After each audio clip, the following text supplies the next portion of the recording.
Sesiapa yang ada di dalam hatinya iman sebesar zarrah, maka dia akan mati dengan angin sejuk itu. Angin tu keluar, dia pusing satu bumi ni, kena orang beriman Islam, mati. Kalau tak mati, bermaksud orang itu besar zarrah pun tak ada iman dalam hati dia. Zarrah ni besar mana ustaz? Tuan-tuan ambil pasir seketui, bagi 1000. Yang tak mati dengan angin tu bermaksud dia adalah kafir tulen. Siapa yang masuk neraka, ada kemungkinan sebahagiannya boleh keluar. Orang pakat kata lega, dia ni lega. Sehari di akhirat 1000 tahun dunia, dia punya panjang dia. Adakah orang masuk neraka sehari? Neraka ni bukan duduk tengah panas. Neraka ni duduk dalam api. Duduk dalam api. Saya nak ajak tuan-tuan berfikir satu benda pendek aja, iaitu lepas semua orang masuk syurga, takkan ada siapa yang keluar. Mustahil.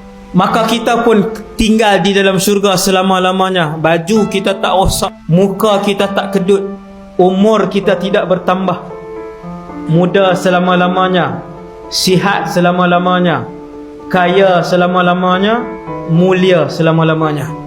Lepas 1,000,000 tahun duduk dalam syurga, sampai bila? Tambah 1,000,000 tahun lagi. Selepas 10 juta tahun duduk dalam syurga, sampai bila?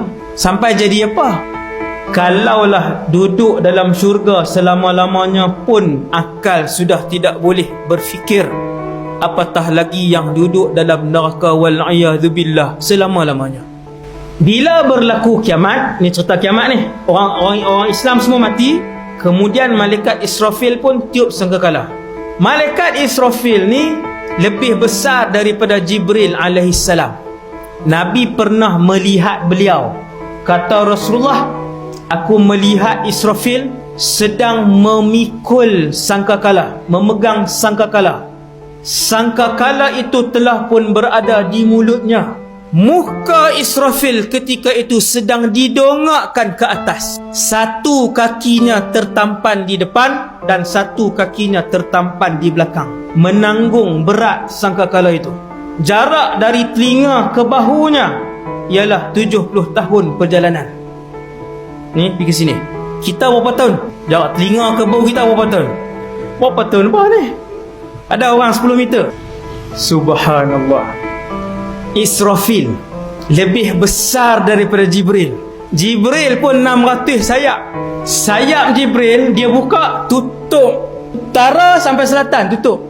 Israfil ni lah tugas dia tiup sangkakala. Sekali dia tiup, tak berbaki orang yang bernyawa. Bukan orang, makhluk yang bernyawa. Sekali dengan malaikat kau ustaz, sekali bukan malaikat. Dahsyatnya suasana kiamat tu Allah tak tunjuk ke orang beriman, orang Islam tak tunjuk. Sebab orang kafir yang melihat suasana kiamat, kalau mengandung, keluar bayi tu punya takut, terkeluar bayi tu di bawah. Bukan bayi tu keluar untuk melihat kiamat, kerana ketakutan dan menggigil si ibu tadi. Habis tiup sangkakala yang pertama, sampailah malaikat semua diwafatkan oleh Allah. Sampai giliran malaikat Israfil pun, malaikat maut cabut nyawa dia. Tu malaikat maut lagi dahsyat. Israfil pun dia cabut nyawa. Akhirnya tinggal malakul maut dengan Allah Azza wa Jalla. Maka Allah mengarahkan kepada malaikat maut Israel lah, mut ya malakal maut, matilah kamu wahai malaikat maut, mati. Ketika itu Allah subhanahu wa ta'ala seperti keadaan asal Allah.